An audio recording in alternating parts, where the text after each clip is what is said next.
dia! É muito bom estar com você mais uma vez na manhã desta quinta-feira, dia 22 de dezembro de 2022. O título de hoje é Santificação é Decisão, nos conduz ao texto da primeira epístola de Paulo aos Tessalonicenses, capítulo 4, a primeira parte do versículo 3, onde se lê: porque esta é a vontade de Deus para convosco, a vossa santificação.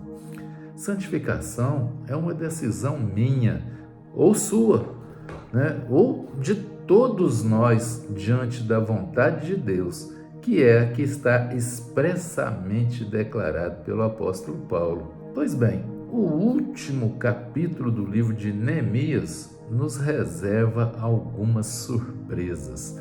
Por exemplo, descobrimos aqui que Neemias, após 12 anos de permanência em Jerusalém e em intensa atividade, colocando em ordem a administração da província, a vida religiosa com restabelecimento do culto a Deus através do sacerdócio levítico e a própria segurança da cidade, retorna a Suzã para apresentar a sua prestação de contas ao rei. Você conhece a expressão popular que diz: quando o gato sai, os ratos fazem a festa? Pois bem, foi exatamente isso que aconteceu em Jerusalém naqueles dias.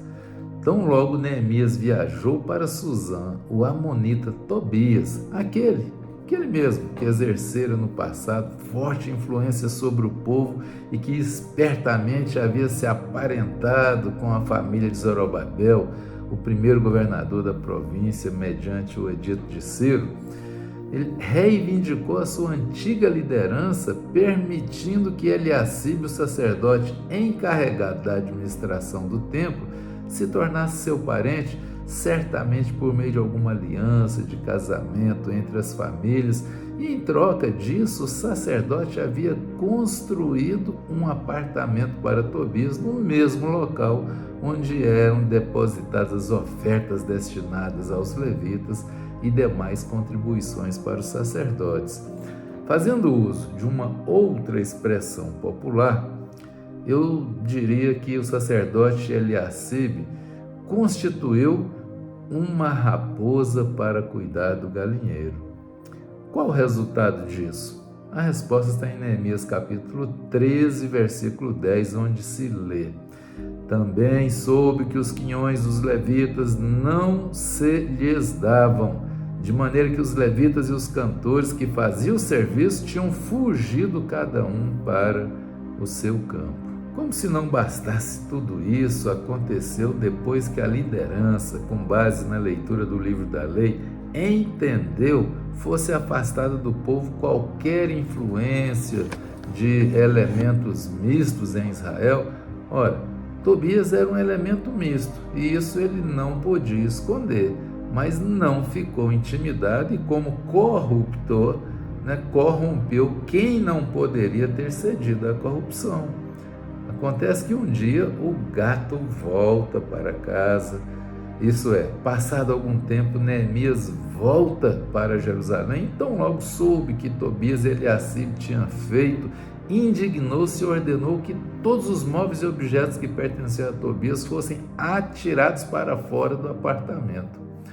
Também afugentou da sua presença a Joiada, filho do sacerdote corrompido, que também se corrompera aparentando-se com Sambalate, ambos, Tobias e Sambalate, os mesmos que perseguiram, atemorizaram, ameaçaram e acusaram Neemias de sedição quando da sua primeira chegada em Jerusalém. Não se pode compactuar com o pecado, presta atenção, não se pode compactuar com o pecado. O Filho de Deus não pode compactuar com as trevas. Jesus diz que o seu discípulo deveria ser luz, e quando a palavra de Deus afirma que Deus é luz e não há nele treva nenhuma, 1 de João capítulo 1, versículo 5, ela está nos ensinando que a nossa escolha entre luz e escuridão deve ser sempre e decididamente andar na luz. Neemias fez o que o apóstolo Paulo disse deveria ser feito, centenas de anos depois desse episódio. Veja, Efésios capítulo 5, versículo 11. E não sejais cúmplices nas obras infrutíferas das trevas, antes, porém, reprovai-as. Isso é santificação na prática. A decisão é minha, a decisão é também sua, mas a vontade de Deus é que seja assim. Que o Senhor nos abençoe, que tenhamos mais um dia abençoado e abençoador. Se você não é inscrito, inscreva-se no nosso canal, ative o sininho das notificações, deixe seu like e compartilhe esse vídeo com seus amigos. Um grande abraço.